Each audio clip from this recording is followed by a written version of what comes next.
జిల్లాధ్యక్షులుగా ఈరోజు ప్రస్తుతం ముందు మాకుండే సమస్యల మీద మన్నేశ్రీ మందకృష్ణ మాది ఆదేశాల మేరకు వికలాంగుల హక్కుల పోరాట సమితి రాష్ట్ర అధ్యక్షుల్ని నెల్లూరు జిల్లాకు పంపించడం జరిగింది.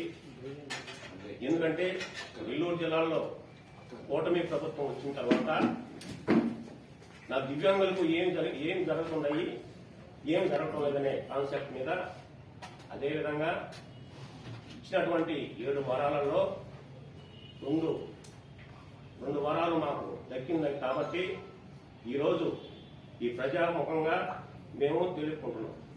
ఒకటి,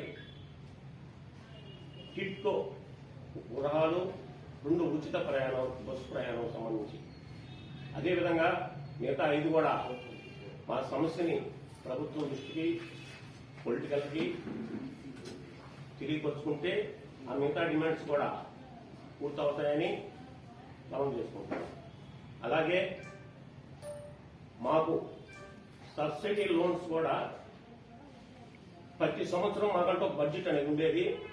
గత ప్రభుత్వం సబ్సిడీ లోన్ అనేది లేకుండా చేసినటువంటి ప్రభుత్వం వైఎస్ఆర్సీపీ ప్రభుత్వం.